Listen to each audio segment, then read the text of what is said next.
नमस्कार दोस्तों।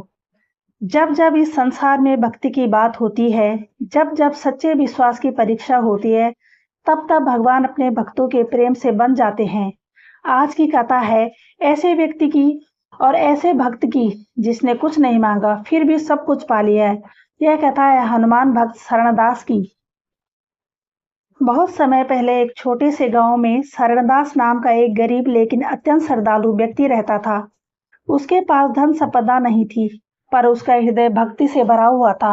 वह प्रतिदिन प्रातः उठकर हनुमान जी की पूजा करता, सुंदरकांड का पाठ करता और लोगों की सेवा में लगा रहता था। गांव के कुछ लोग उसकी गरीबी का मजाक उड़ाते थे।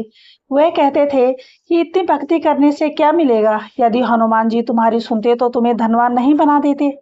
शरणदास मुस्कुराता और कहता, मैं भक्ति धन पाने के लिए नहीं करता, मेरे लिए तो हनुमान जी का स्मरण ही सबसे बड़ा सुख है। एक वर्ष गांव में भयंकर सूखा पड़ गया। खेत सूख गए, कुएं खाली हो गए, लोगों के सामने भोजन का संकट खड़ा हो गया। शरणदास के घर में भी अन्न समाप्त हो गया, लेकिन उसने अपनी पूजा और विश्वास नहीं छोड़ा।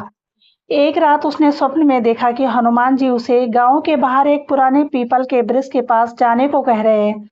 सुबह होते ही वे वहां पहुंचा। वृक्ष के नीचे मिट्टी खोदने पर उसे एक पुराना घड़ा मिला।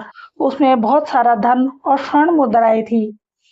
शरणादास समझ गया कि यह प्रभु की कृपा है, लेकिन उसने उस धन को केवल अपने लिए नहीं रखा। उसने गांव में कुएं खुदवाए, गरीबों के लिए अन्न की व्यवस्था की और मंदिर का निर्माण करवाया। धीरे धीरे गांव की स्थिति सुधरने लगी।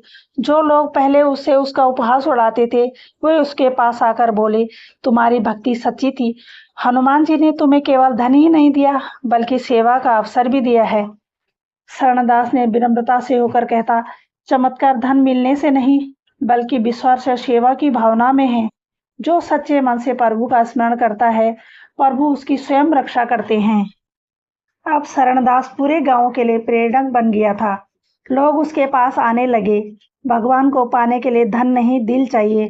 भक्ति में स्वार्थ नहीं होना चाहिए। जब जब विश्वास होता है तब तब भगवान आते हैं। जब तक विश्वास है तब तक भगवान दूर नहीं है। जब एक साधारण से इंसान को भगवान पर अटूट विश्वास होता है तो भगवान को भी प्रकट होना पड़ता है।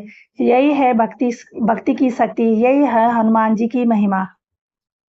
तो दोस्तों, ये कहानी हमें यही सिखाती है कि अगर दिल साफ हो और विश्वास पक्का हो और सच्चा हो तो भगवान जरूर आते हैं और भगवान उसकी हर तरह से मदद करते हैं।